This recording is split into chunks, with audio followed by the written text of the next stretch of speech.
परम पूज्य सोना रिम्पोचे की दूरदर्शी सोच और प्रयासों से, परम पावन दलाई लामा के आशीर्वाद से भारत के टेलीविजन इतिहास में पहली बार शुरू हुआ है एक टेलीविजन कार्यक्रम जो समर्पित है भगवान बुद्ध के दर्शन, ज्ञान और बौद्ध परंपराओं को।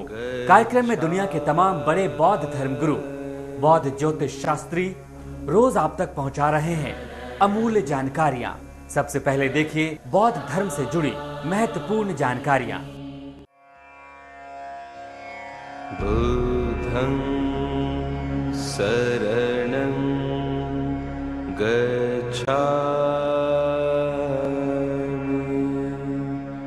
धम्मं।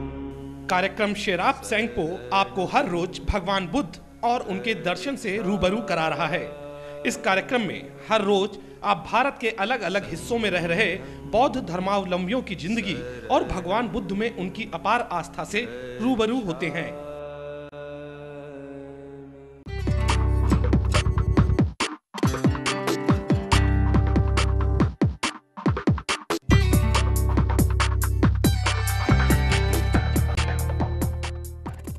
आप पिछले कुछ एपिसोड से देख रहे हैं प्रोफेसर सैमडोंग रिम्पोचे की बोमडिला यात्रा को। बोमडिला मॉनेस्ट्री वो ही मॉनेस्ट्री है जहां पर 51 साल पहले प्रोफेसर सैमडोंग रिम्पोचे भारत में शरण लेने पहुंचे थे, तो उन्होंने अपना थोड़ा सा वक्त यहां भी गुजारा था।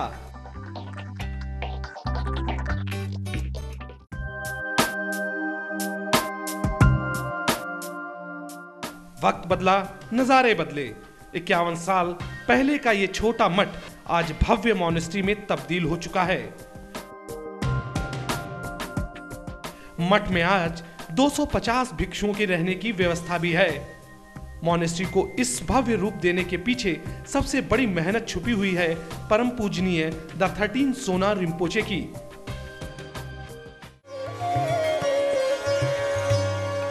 मॉनेस्ट्री के आलीशान रूप और बौद्ध धर्म के प्रचार प्रसार के लिए यहाँ से किए जा रहे कार्यों को देखकर परम पूजनीय प्रोफेसर सैमडोंग रिम्पोचे परम पूजनीय द 13 सोना रिम्पोचे की प्रशंसा करने से खुद को नहीं रोक सके। वर्तमान सोना रिम्पोचे जी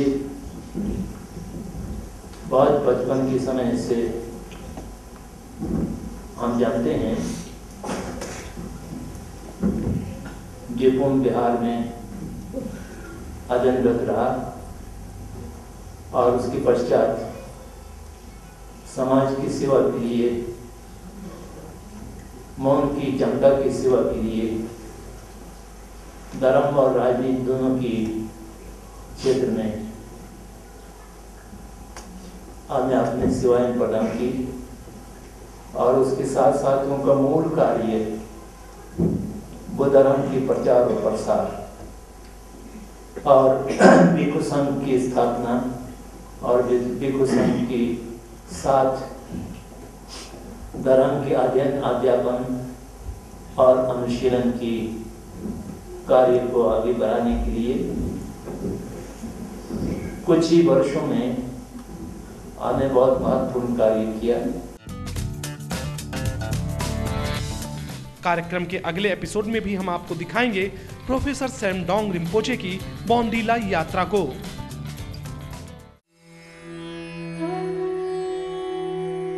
कैसे दूर हो आपके जीवन की मुश्किलें, कैसे सवरे आपका करियर, कैसे सफल हो आपका हर काम, क्या कहते हैं आपकी किस्मत के सितारे। जानिए सटीक होने वाली बौद्ध भविष्यवाणियां।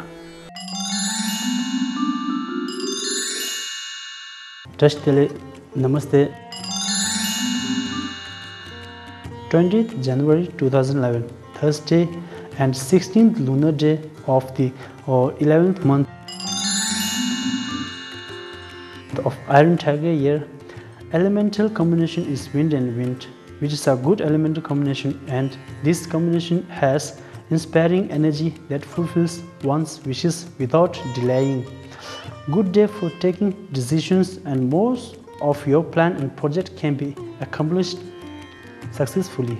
Since it is Kaginambu, so avoid any kind of construction work like renovation of house or laying of foundations.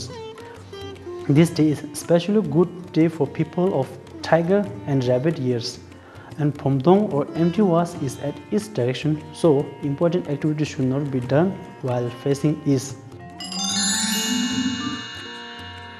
21st January 2011, Friday and 13th lunar day of the 11th month of Iron Tiger year. Elemental combination is Earth Fire, which is inauspicious, and this combination will bring burning and lead to suffering. It has blazing energy that lead to suffering and destruction. Defeating or destroying enemies and undertaking other violent activities are strong. Likewise, the day is not good for undergoing accessory therapy, that is bloodletting and moxibustion, due to it is sekte, and since it is Pangmen Nambu, therefore wedding and engagement ceremony should not be held on this day. And this is a good day for people who belong to the animal sign of bird and monkey. And Pomdong or empty was is at east direction, so no important activity should be done while facing east. 22nd January 2011, Saturday and 18th lunar day of 11th month. The elemental combination is earth-water, which is a good combination and brings youthfulness and happiness. Good day to enjoyment, partying and wearing new dresses. However, elemental combination will be changed from 4:36 p.m. and it will be earth-fire, a bad combination, and it brings burning and lead to suffering. But activities related to defeating enemies or adversaries will be more effective. BT start moving from 6:36 a.m. till 11:24 p.m. from southeast to northwest direction, so avoid undergoing Tarsik therapies like bloodletting and moxibustion. And since it is Thurginamgu, any kind of funeral ceremonies need to be avoided. And Sada Yangon is also appear on this day, so refrain from doing constructions, marriages, celebration, funeral and borrowing or refunding debt. Pomdong or empty was is at east direction, so important activities should not be done while facing eastward. Thanks for watching and see you tomorrow at the same channel at same time.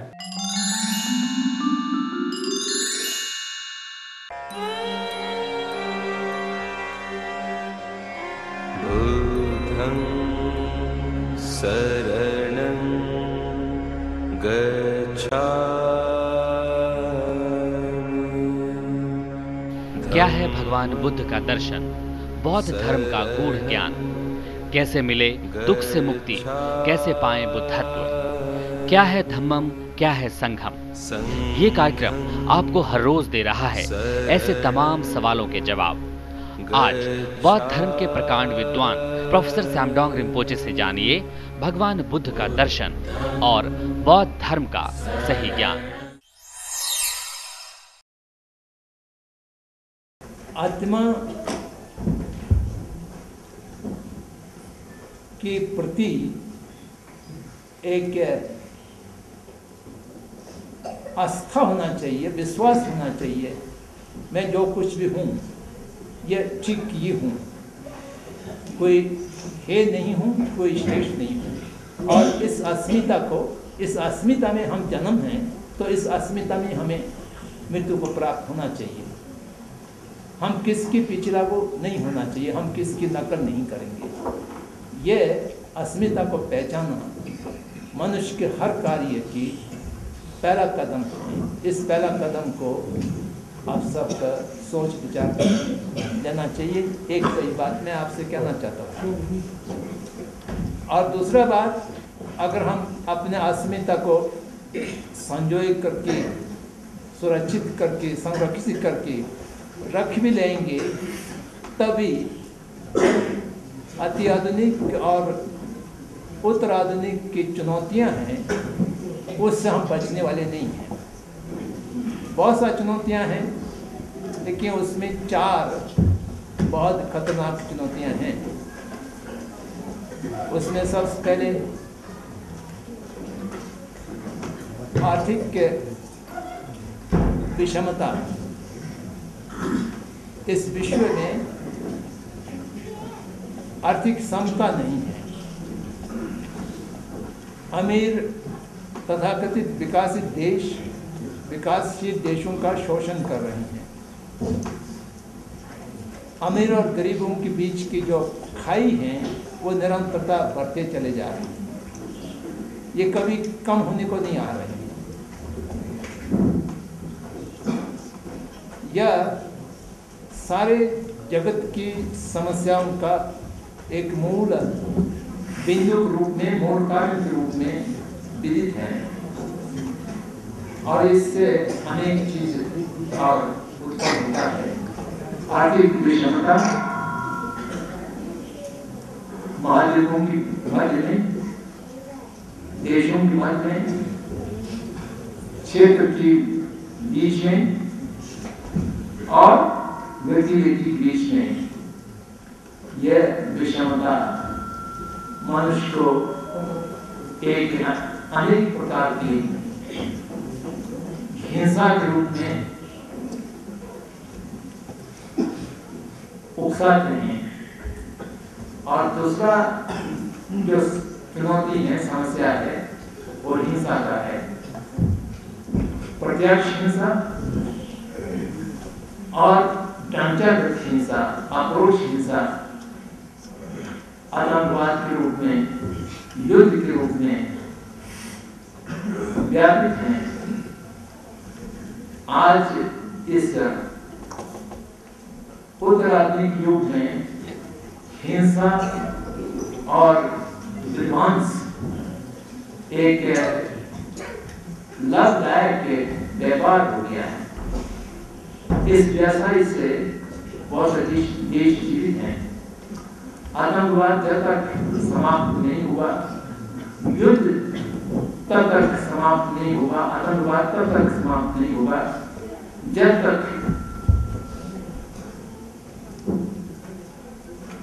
विध्वंसक अर्थशास्त्र के संपादन है और उसके व्यापार है, वो जब तक नहीं रोक जाएंगे। कोई भी देश अकेले या मिल करके या किसी मदद दे करके हिंसा और आतंक को रोक नहीं सकते। ये रोकने की प्रक्रिया है, ये झूठा है, दिखावा है। कोई आदमी, कोई भी देश, कोई भी नेता युद्ध और हिंसा को, आतंकवाद को रोकना नहीं चाहते। ये रोक जाएगा तो बहुत बड़ा व्यापार रुक जाएगा। ये हमारा बहुत बड़ा समस्या है और ये दोनों के चलते सब ऊपर एक बहुत बड़ा मार पड़े हैं, वो है पर्यावरण का प्रदूषण। हमने हर प्रकृति चीजों को प्रदूषित कर दिया है। आज पीने के लिए स्वच्छ जल नहीं मिलता, सांस लेने के लिए स्वच्छ हवा नहीं मिलते हैं, जो हर प्राणी को, हर जीवधारी को जीवित रहने के लिए अपरिहार्य आवश्यकता है। पानी के बिना 24 घंटे से अधिक कोई जी नहीं सकते। हवा के बिना कुछ मिनटों से अधिक हम जी नहीं सकते हैं। अब पानी भी बोतल में खरीदना पड़ता है, जो एक प्रकृति में सर्वभौम उपलब्ध था, वो आज नहीं है। हिमालय के क्षेत्र में और अधिक पर्यावरण का प्रदूषण हो रहा है, जिसके चलते चल अचल मनुष्य पशु सबको कठिनाई से गुजरना पड़ रहा है और मौसम बदल गए, जलवायु बदल गए। इसके खतरा सब जानते हैं, लेकिन रोकना कोई नहीं चाहते। कोपेनहेगन का सम्मेलन आप लोगों ने देखा है, कितना भारी टकराव और भाषणबाजी हुए, अंततः कुछ नहीं हुआ। ये हमारा तीसरा चुनौती है।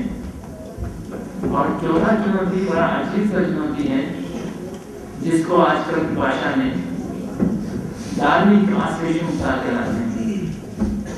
वैसा धार्मिक आश्लेषणता ये शब्द स्वयं अंतर विरोधी शब्द है। कोई धार्मिक सचमुच होगा तो वो आश्लेषणता नहीं हो सकते हैं। कोई आश्लेषण व्यक्ति होगा तो धार्मिक व्यक्ति नहीं हो सकते हैं। परंतु आज हमारी समस्या क्या है? हमारी समस्या यह है कि धर्म समाप्त हो गया। इस पृथ्वी पर धर्म और काम रह गया। मैं स्वयं एक बौद्ध भिक्षु हूँ। मैं अपने ओर से कह सकता हूँ बुद्ध धर्म का नाम तो रह गया है, बुद्ध धर्म की संस्थाएं भी हैं, बुद्ध धर्म के बड़े बड़े मठ और मंदिर और प्रतिमाएं तो मिलते हैं, लेकिन बुद्ध धर्म आगम और आदिगम के रूप में है वो कितना है? बहुत कम रूप पास रह गया है। तो इसलिए धर्म विलुप्त हो जाने के बाद धर्म के नाम और उसके संस्थाएं रह जाते हैं। वह सब लोगों के बीच में विभाजन करने की और टकराव लाने की उपकरण बन गया है। तो इसलिए इसका नाम रख दिया है धार्मिक आश्लेषणता। और सभ्यतागत संघर्ष, सिविलाइजेशनल कॉन्फ्लिक्ट एक नया शब्द निकाला गया है। और धार्मिक आश्लेषणता, ये चार चुनौतियां हमारे सामने हैं। तो इसलिए हम क्या करेंगे? तो ये दो बातों की प्रति मैंने सूत्र रूप में आज कहा।